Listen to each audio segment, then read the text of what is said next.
This is the Colombian tiple. It's spelt tiple, T-I-P-L-E. It's pronounced tiple. And although it's used mainly in Colombia, it's also in use in Venezuela and all the sort of central plains connecting those areas. It's a 12-string instrument set in 4 courses. So it's 3 strings per note. They're all very light metal strings. So you need to keep busy with your tuning. Normally played with nails because the strings are very light, quite fragile. It's got quite a deep body, which means although it's quiet, you get quite a lot of resonance from it. It's really silvery sound.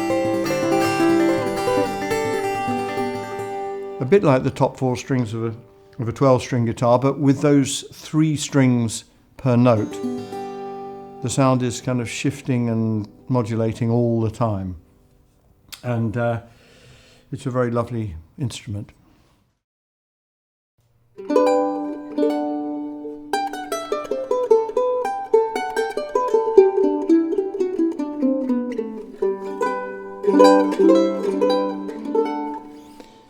This is a unique instrument, and it's a hybrid between a charango and a mandolin. I call it a charangolin or a charangolino. I suppose you could call it a mandango if you wanted to, but I really love it because it has that wide tuning in fifths that a violin or a mandolin would have, which means the chords are a lot more spread out than on a charango, where the pitches of the strings will actually give you a lot of duplication on the pitches of the chords, and the chords are very, very tight.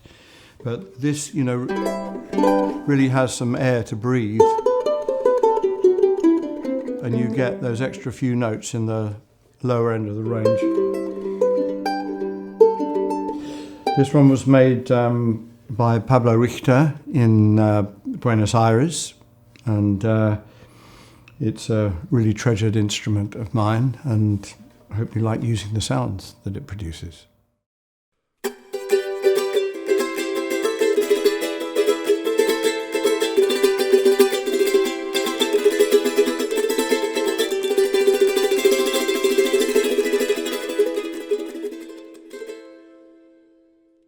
The charango is an instrument that is a copy of the old vihuela guitar from the Spanish and Arabic tradition. And the name itself means jolly one, naughty, because what you do with it, you strum really fast, and that is one of the techniques that is used all over Latin America and with this instrument. We recorded several samples of the strumming and also of the tremolo. And this is another pattern from the north of Chile called cueca.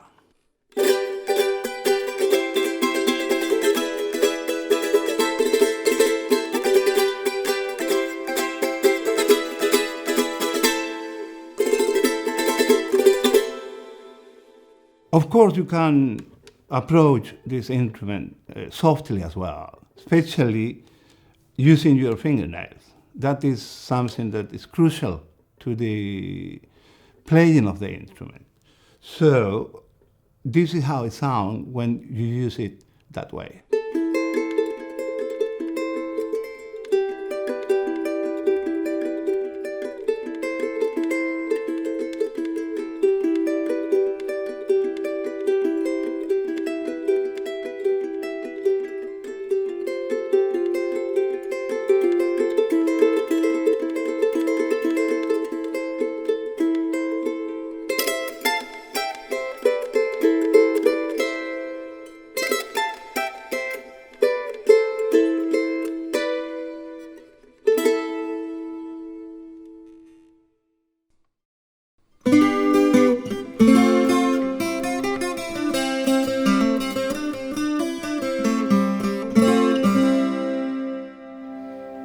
This collection would not have been complete without the Cuban tres. Tres as in 3. It's got 3 sets of 2 strings with the bottom G string tuned in octaves. It's absolutely classic sound for Cuban music. I bought this one in Havana while traveling there with Mauricio in the late 1990s. And after several cocktails at La Floridita, we finally managed to find the maker of this fine instrument. We got him out of bed and we bought one each, and I've treasured it ever since.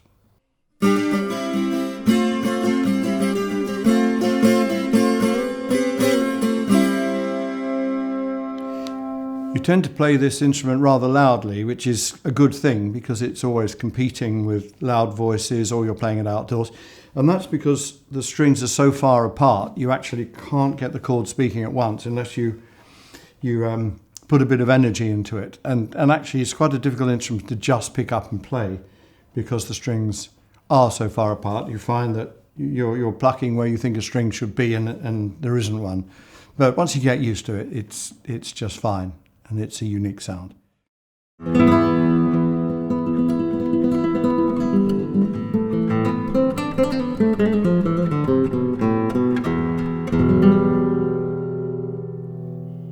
Of course, we wanted to have a nylon string guitar as part of this collection. Obviously recorded in the same room with the same mics, something that really suited all the other instruments that it would, let's say, be accompanying. This is a lovely old 1950s Mexican guitar from the city of Paraguayan, which is famous for its guitars and has done nothing but make guitars for the last few decades. In fact, I'd like to name check my friend John Williams and his son Charlie, who made a documentary about the town because they were struggling to sell their guitars because of all the guitars coming in to North America from China. And it's a great little film called The Guitar Is Their Song. Anyway, I'm really happy to be able to record this one for the collection. It really mixes very nicely with all the other instruments we've got. It doesn't sound big and blooming like a Spanish classical guitar. It's got a much more edgy or nutty quality to it. And I think you'll like it. Fits in very well. And the one made famous by Gustavo Santaolalla, the Rondroco, which in some bits of Latin America is called charangolin as well. And is the next one up from the sort of small charango that everyone uses in Latin America. With this one, what we usually play is strumming as well, but not so hard as with the small charango. So it will go something like this.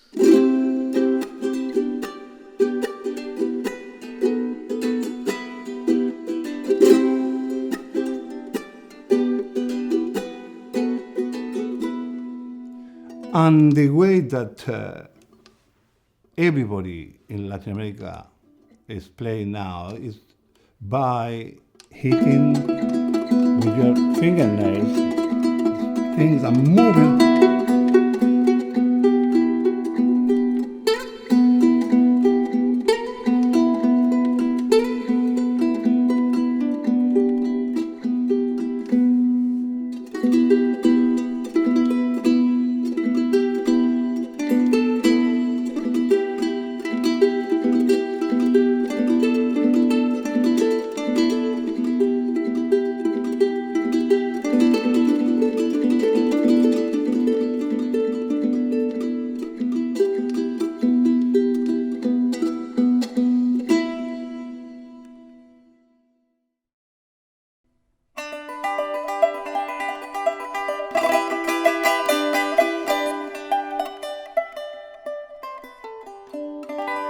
This is the smallest instrument in this collection.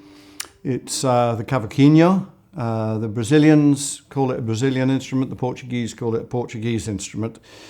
I'm not quite sure where this one comes from, but it's very tropical in the woods used, so I suspect it's a Brazilian cavacano.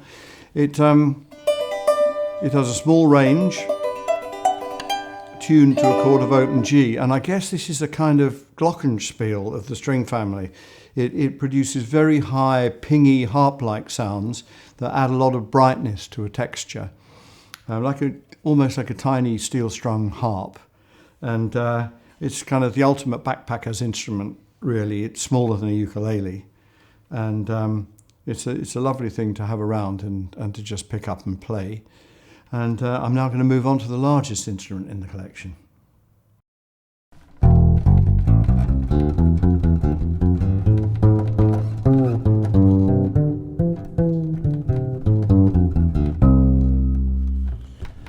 This is the famous Mexican bass that's used by mariachi bands everywhere, called the guitarron. It's really the only indigenous South Central American bass guitar. A lot of the music played in the Andes really doesn't have a bass line other than what the lower strings of the guitar provides. So very often bands from all over South America turn to this instrument when they don't want the anachronistic sight of a Fender precision bass in the middle of their band. And actually it sounds great. It's got a really interesting body shape. It's very, very resonant and curiously light. But you know, you get a lot of bang for your buck from this. And really nice to play once you get used to the fact that it's fretless and there are 5 or 6 strings, depending on how many you want. The neck is very short, hence the fact that you need more than 4 strings.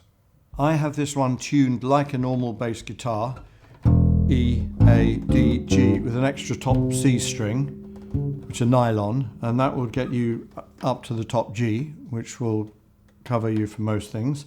The Mexican players very often use 6 strings, which are tuned in 2 sets of pitches that are then in octaves, so they can actually play everything in octaves, which gives them additional volume. For me, that puts all the strings a little bit too close together, so I prefer to use it this way, but the sound is exactly the same.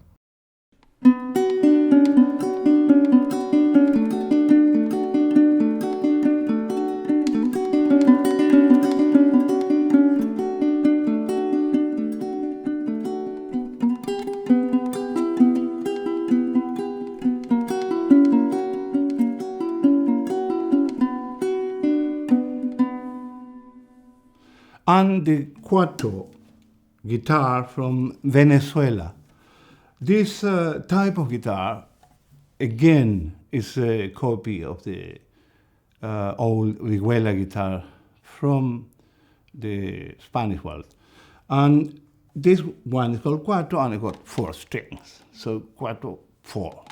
And the strumming is crucial as well to this instrument. And I believe the national dance of Venezuela is called joropo. And this is what I'm going to demonstrate to you, the joropo from Venezuela. So you do that. It's hitting and strumming at the same time.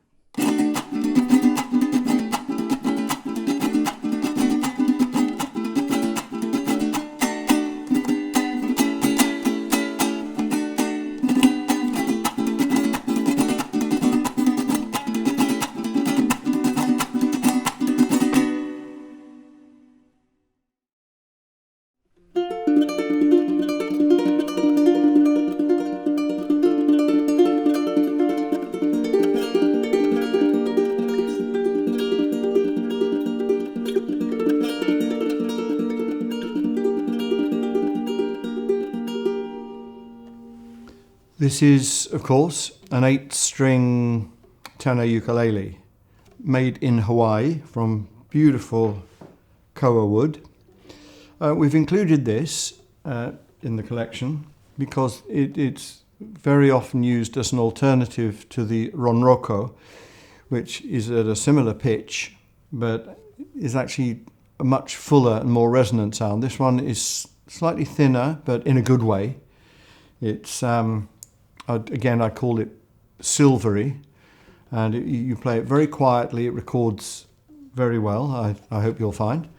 And because you have the 2 octave strings here, you get a lot of overlapping of notes and duplication of notes, which makes a very, very nice kind of rotating, arpeggiated textures. I use it a lot, and I love the instrument.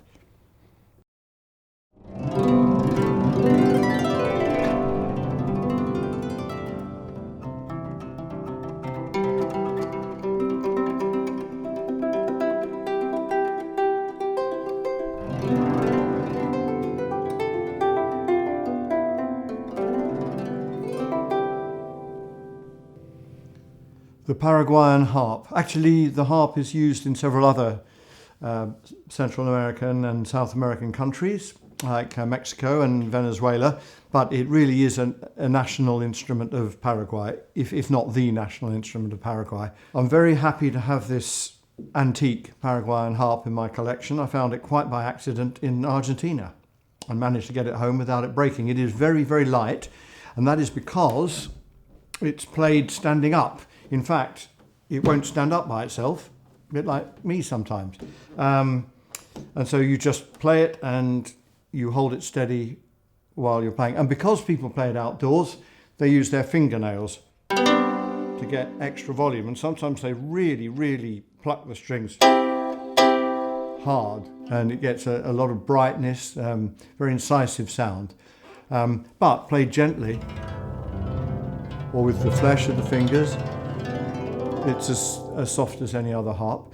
It's a little larger than a Celtic harp, obviously quite a lot smaller than a concert harp, but very light, very resonant, and very transportable, and a lovely, unique instrument.